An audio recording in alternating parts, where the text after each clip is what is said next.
you're given a script, you are given a character to basically bring to life. And when an actor goes into a room to audition for a part, my experience is give it as much time that you are given since you've been given the script. Cancel your plans, say, sorry, I have to do this because this is how it works. And you must remember that whatever you say or do, it will never run out of effect. That's what my agent told me at 19. Wonderful woman, Penny Wesson. You never know when what you say or do runs out of effect.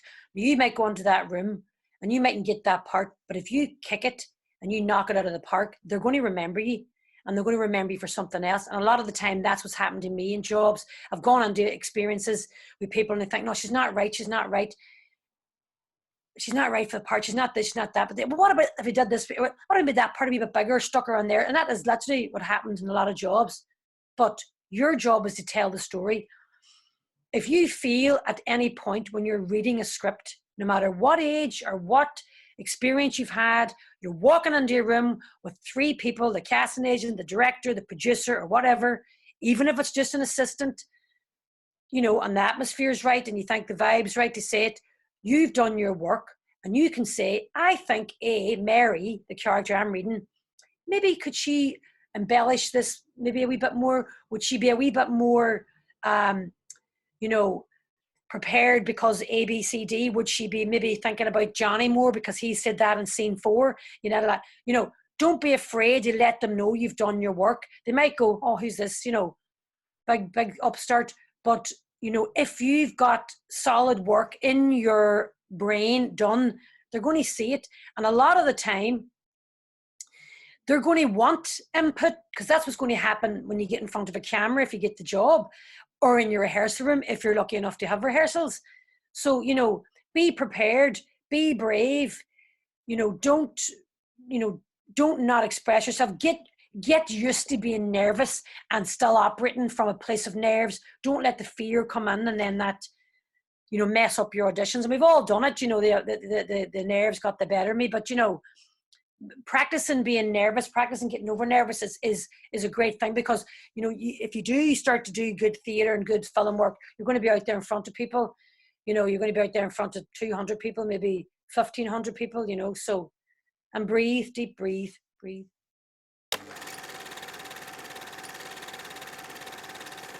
Do the work you know you've been asked to do. If it means doing something different with your hair, whatever, then that's all good, you know, that's all good. But explain to the director, ask the questions. Don't be hogging up the whole time. If you have an audition and you know there's 15 other actors out there and you might know 10 of them, you know, but go unprepared and, you know, make it as much about, you know, your perception. Bring as much as you can to this audition as you know you've done it. Do your best. And when you've done your best, you can't do any more. You know, that's the key. And actors really give themselves a hard time with that. I should have done this, should have done that. And that's why practice your breathing, practice getting your head into the zone, you know. But it's very, very, it's a real respect when you go into your room to a director and a casting agent and you've really done the work. You know, they see it, you know, you see people and you think, oh, I didn't get it. And then the next thing you know, you're getting a call for something else, you know. And it's hard, you know, some days you're just not in the form for it. But don't leave it to the last minute either, you know. When I do auditions and I really want to get something, I'd really love to work with that person, I'll layer it up, you know. I'll go at it for a couple of hours someday, and I'll go off for a walk or get something to eat or see a friend for a coffee, whatever. And then I'll go back to it, you know, but layer it up, you know, get the different layers and, you know, read it from a different perspective and, you know, give it your best shot. Give it as much scenery around it as you can and get in there and kick butt, you know.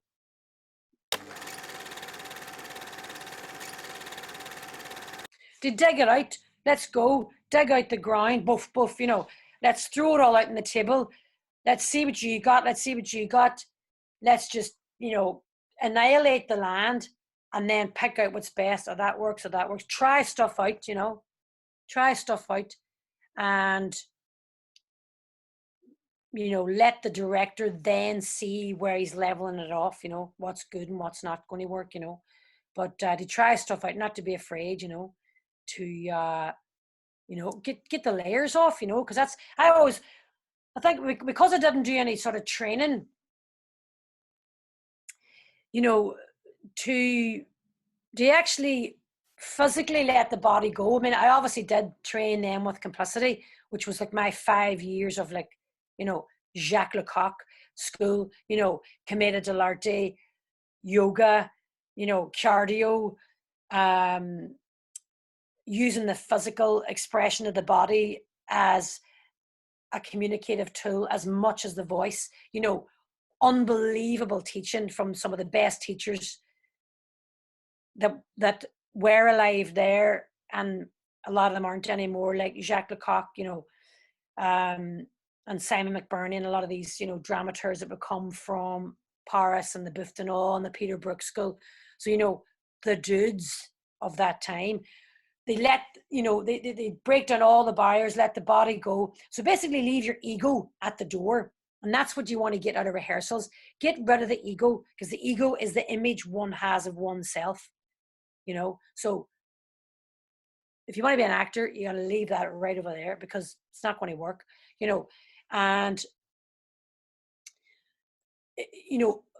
I was always a bit mortified and a bit self-conscious about rolling around in the room and doing the bit, doing all that. I was like, here, gee, mortified, but what you're doing is you're just releasing up that in the body, so that's what rehearsals are. So go there with a director, self-conscious as you might be, but obviously if you have trained and you're in that room, get the best out of yourself that you can, push yourself, try different things out, and it's all right, there's a safe space, and you can do that. But that's what rehearsals are for, but go in prepared, because the more you're up to speed, the higher the platform you're going to come on at, and hopefully the other actors have done the same. But go on there with the work done, and then you've got a platform, but don't be too attached to it.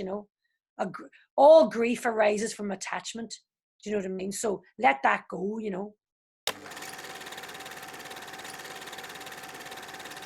I remember vividly at the time, I was 21. I was sitting on the couch, and Tarantino, he wanted me to kind of go on that scene and mess it all up with a bong and be the sort of stoner chaos. And sat in the room, in a big studio room in LA with, Travolta, Uma, Rosanna, and Eric Stoltz, and they did that scene. But it didn't need me to mess it up, because it just worked the way it was. So I was doing whatever I did in the background. But watching him doing it, watching him directing, and I remember thinking, geez, this guy's a genius.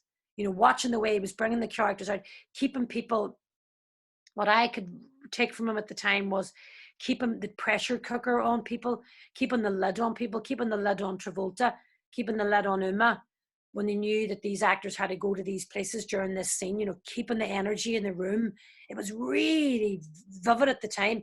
So, a director's job is the orchestrator, is the conductor, and he's keeping all the people at the right energy levels, and the people don't peak too much, that don't lose the, concentration. And, a lot of it is, it's extreme preparation.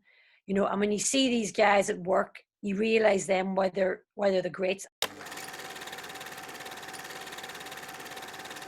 One person I worked with about 10, I don't know how long ago it was, but it was a pilot we made in Rome that never came to fruition because of legal battles, but a piece called Portrait, and it was Ridley Scott was directing it, and it was about the Vatican. And so there was loads of stuff that kicked off that they couldn't do in the end. But Bruno Ganz was the Pope, and I was his secretary, and another beautiful Italian actor, Cosimo. But we went on to rehearsals for our scenes before we shot it. So it was a pilot. And we went down to the rehearsal room, big, beautiful hotel in Rome, 19 million croissants everywhere, and the cakes and the coffee. And Ridley Scott, and I was just like, oh my God, look at this dude, man. He was like God, or he was like the sort of Wizard of Oz, behind this massive book, and he knew every beat, he knew every comma on that script. If the other actor, and these actors are speaking English and they're Italian, so there was a difficulty, you know, it's not their first language, they're learning lines, they're all fluent speakers, but you know, it's difficult for them. And my God, did he know his stuff. I remember thinking, you do not want to not know your lines on that scene with him. You know, a 4-camera operation, the major thing that he was like, boom, boom, boom. It was like, it was medical, boom, boom, boom, out, boom, boom, out. You know, and that's the thing. And people, you know, my daddy always said to me, people see you for what you are. You know, don't phone it in just because you're a good looking babe, just because you're this, that, or whatever. Get your work done, you know, be prepared, you know, because it's the most competitive business there is out there. And don't take it for granted. You know, just because you might be a big job coming out next year and you think you're great, that's great and fair play to you, but there's somebody behind you breathing down your neck. You know, you got to be cool to work with, you got to know your lines, you got to be nice to people, don't waste people's time, get under the chair when you're called, don't be messing about, be quiet on set, do your work, go home, learn your lines for the next night and get back in. You know, don't take it for granted.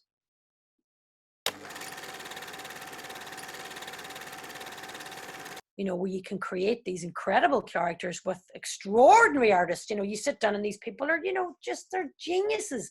What they do, they're thinking, oh, just change the chin or change the nose or change the eye color, change the hair. And they're helping you. They're there to help you build your character and make your character real. They're there to help you tell the story, you know, and always remember that that's somebody else's work, that wig on your head is thousands of pounds worth of work, handmade by some, you know, fairy in Italy. And that's somebody else's work, and they always respect that. You know, young actors, they'd be putting the hoodies up and I'm like, oh, that wig, blah, blah. You know, they're there at 5 a.m. setting that bad boy for you, and they'll be there when you finish. And your costumes, you know, respect all that, you know, because that's somebody's job. It's not your job. And, you know, when you're eating and stuff, you know, just be careful of your costumes and stuff like that, you know, because it's somebody else's department, you know, that's what you're getting paid for.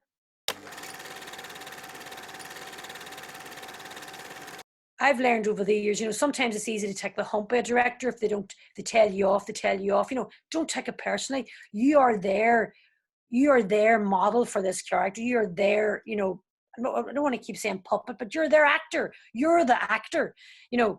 So work with the director, let them know you're on side. They've got hundreds of questions coming at them 24/7. Even when they go to bed, there's still questions. Even when they wake up, there's on set, you know, trying to do their job. So, you know, be on side, you know, and, you know, if we're lucky enough to work with good directors, they know what they're doing, you know. You got to trust that. You got to have, you know, never ever leave the humility water in the house. Bring it with you at all times. Let them know that, you know, they're the boss. And I've worked with Simon McBurney for about 6 years in London in me, you know, mid to late 20s with Theatre de Complicity. And, you know, the best work I felt I've ever done as an actor, and it's all theatre work. And, you know, you knew he was the man. And you might have an idea that you think is, oh, here, I'm fantastic. And he just goes, no, moving on. Because he's got a vision, a very specific vision of his work that is years in the making, you know. So don't take the hump. Trust the overall process, you know. Trust the journey and the process. Tell the story was the best advice I ever got. And it was Simon. I was going to meet Mike Leigh for the second time for a Mike Leigh film. And Simon McBurney texted me. No, I texted him because we met in a cafe in London. And when we first met, I was 23. And I texted him saying, I'm in our little cafe. And I said, I'm about to go meet Mike Leigh. And he says, well, your job there, I said, he does these mental auditions where he locks you into a room and you have to come up with a character that he's giving you a synopsis of. Yeah. So I've done it a couple of times with him. I think it was the second time and you have to, he goes out of the room and then he comes back in and then you have to be like the dude and you're like, oh. And Simon says, just tell the story. And that was it, you know. So tell the story is the greatest piece of advice I've ever been given. I think there's a great value to looking at other actors' work and respecting it. even if you maybe don't think they're the bot ding dong. That's not your business. And if somebody's cast and you think, oh, you just do your story, you know, boundaries always in life and in acting, you know, be respectful. I've worked with actors and I just think, okay, right, well, that's the film's choice. Or they're maybe a young, you know, very successful young film star. And not so many that, you know, you didn't think had it, but, you know, there's a very different quality to the Hollywood element, you know, and there's a certain vibe and all that, and that's fine. But, you know, you do you and I'll do me, you know what I mean? So, but, you know, the golden rule, you never tell another actor what to do. You never say, you know, but you're allowed to think, obviously, to say what would really help me in this scene, you know, or whatever. And obviously that you're hopefully going to always work with nice people that are going to be there for your, you know, your take. They're not out having a smoke in their trailer. You know, so, but I think it's, you know, being there obviously for your comrade, being there for your other actors, and very important. Being rested, not phoning it in whenever you've done your bit and you're happy with yours. Keeping the concentration, you know. I mean, the more concentrated you are, the more concentrated a set is, the quicker the thing's shot. You know, you'll film for 12 hours a day, depending on what kind of film. If it's not, you know, green screen or CGI, and you might get 3 minutes if you're lucky, you know. So the quicker you're there and the more you're on your game, you know, it's a stressful setup anyway, photography, you know. And you know, it really is about being easy to work with, because you see people over the years and you just think, oh man, don't blow this, and you've seen them blow it and you just think, well, you blew it, you know.